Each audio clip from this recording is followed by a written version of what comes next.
بسم الله الرحمن الرحيم نحمده ونصلي ونسلم على رسوله الكريم أما بعد عن ابن عمر رضي الله تعالى عنهما قال قال رسول الله صلى الله عليه وسلم من صنع إليكم معروفا فكافئوه فإن لم تجدوا ما تكافئوه به فادعوا له حتى تروا أن قد كافأتموه أو كما قال عليه الصلاة والسلام۔ حضرت عبداللہ بن عمر رضی اللہ تعالی عنہما سے مروی ہے کہ رسول اللہ صلی اللہ علیہ وسلم نے یہ ارشاد فرمایا، جو آدمی تمہارے ساتھ بھلائی کرے تم اسے بدلہ دو، اگر تمہارے پاس اسے بدلہ دینے کے لیے کچھ نہ ہو تو اس کے لیے اتنی دعا کرو کہ تمہیں لگے کہ تم اس کا بدلہ چکا چکے ہو۔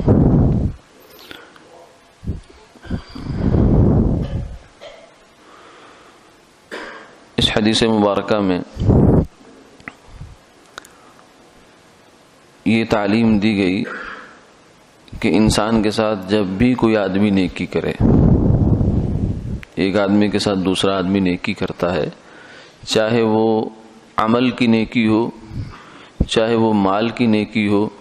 چاہے وہ علم کی نیکی ہو، چاہے وہ زبان کی نیکی ہو، نیکی نیکی ہی ہے۔ عمل کی نیکی یہ ہے کہ کسی نے جو ہے وہ عملی طور پر کسی کے ساتھ تعاون کر دیا، جیسے مثلا کسی کو خون کی ضرورت تھی، مریض اس کا جو ہے وہ قریب المرگ تھا، خون ضروری تھا اس کے لیے، تو جا کر دے دیا۔ اب یہ ایسی چیز ہے کہ یہ کوئی مال تو نہیں کہ جو کسی کو دیا جائے، ہاں لیکن ایک عمل کی نیکی ہے اور بڑی نیکی ہے، کسی کے کام آ جانا۔ یا کسی کو پیسوں کی ضرورت تھی، آڑا وقت تھا، مشکل وقت تھا، تو کسی نے مال دے دیا، پیسے دے دیے، یہ بھی ایک بڑی نیکی ہے۔ یا یہ ہے کہ قول کی نیکی، مثلا کسی کو اچھی بات کی تعلیم دے دی، اچھا مشورہ دے دیا، اچھی بات بتا دی جس سے اس کا دنیا و آخرت میں فائدہ ہو گیا۔ یا اسے تعلیم دی، جیسے استاذ ہوتا ہے وہ بچے کو تعلیم دیتا ہے، بہت قیمتی چیزیں اس کو دیتا ہے، تربیت اس کی کرتا ہے، تو یہ سبھی نیکیوں کی قسمیں ہیں۔ تو جس کے ساتھ فرمایا کہ ایسی کوئی نیکی ہو، اسے چاہیے کہ اس کے بدلہ دینے کا فکر کرے کہ کسی نے مجھے نیکی کی ہے میرے ساتھ تو میں بھی اس کے ساتھ نیکی کروں۔ بدلے کا یہ مطلب نہیں ہے کہ اپنے آپ کو اس نیکی سے ہلکا کرنے کی کوشش کرے اور بعد میں یہ سمجھے کہ اب میرے ذمے کسی کی کوئی نیکی نہیں رہی۔ مقصد یہ ہے کہ نیکی کا ایک ماحول پیدا کرو، اچھائی کا ایک ماحول پیدا کیا جائے، جیسے وہ نیکی کر رہے آپ بھی اس کے ساتھ نیکی کریں۔ لیکن اگر اس کا بدلہ دینے کے لیے آپ کے پاس کچھ نہیں، کیونکہ عام طور سے ہمارے ذہنوں میں نیکی کرنے یا بدلہ دینے کا مطلب مالی ہی کوئی تعاون ہوا کرتا ہے، تو اس لیے فرمایا کہ اگر مالی چیز تمہارے پاس نہیں ہے، مال میں سے کچھ نہیں، تو دعا تو ہے۔ دعا ایک ایسی چیز ہے جو سب بدلوں سے بڑھ کر بدلہ ہے، کیونکہ دعا کی برکت سے وہ کام ہو جاتے ہیں آدمی کے، وہ مسئلے حل ہو جاتے ہیں جو مال سے حل نہیں ہوتے، جو پیسے سے حل نہیں ہوتے۔ کتنی دنیا کی، کتنی زندگی کی ہماری ضروریات ہیں جو ہم پیسے سے نہیں خرید سکتے۔ اس لیے کچھ لوگ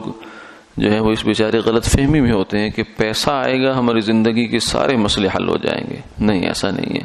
پیسے سے زندگی کے سارے مسئلے حل نہیں ہوتے، پیسہ خود زندگی کا ایک مسئلہ ہے۔ پیسے سے آپ اولاد کو فرما بردار نہیں بنا سکتے، پیسے سے آپ میاں بیوی کے درمیان محبت قائم نہیں کر سکتے،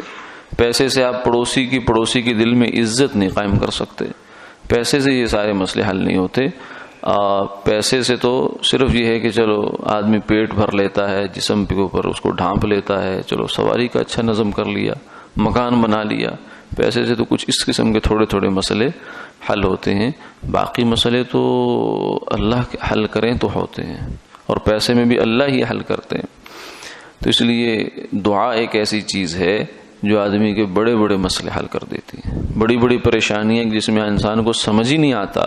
کہ میں نے کیا کرنا ہے، کیسے کرنا ہے، سٹ پٹا کے رہ جاتا ہے بیچارہ پریشان، وہ مسئلے اللہ دعا کی برکت سے حل کر دیتے ہیں۔ اس لیے فرمایا کہ اگر تمہیں بدلہ دینے کے لیے تمہارے پاس کچھ نہیں تو کوئی بات نہیں، بدلے کا ایک طریقہ تھوڑی ہے،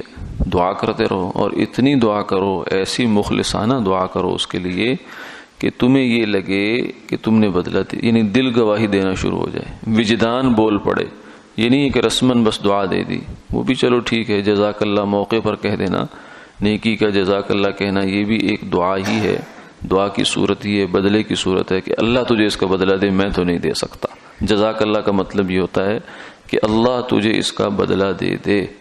تو یہ دعا بھی ہے، اور اس کے علاوہ بھی دعا ہو سکتی ہے، خاص طور سے جیسے ہمارے جن لوگوں کے ہمارے اوپر احسانات ہوتے ہیں، جیسے اساتذہ ہیں، مشائخ ہیں، جن سے ہم نے دین حاصل کیا، جن سے ہم نے تعلیم حاصل کی، تربیت حاصل کی، ان کا، ہمارے والدین کا ہمارے اوپر بڑا حق ہوتا ہے کہ جہاں انسان پہنچا ہوتا ہے وہاں اس کو پہنچنے میں ان کا بڑا کردار ہوتا ہے، تو ان لوگوں کو فراموش نہیں کرنا چاہیے، بلکہ ان کو ہر روز اپنی دعاؤں میں، اکثر دعاؤں میں ان کو یاد رکھنا چاہیے، تاکہ انسان اس دنیا میں بھی ان کا بدلہ دے کر سرخرو ہو کر اللہ کے حضور حاضر ہو جائے۔ وآخر دعوانا الحمدللہ۔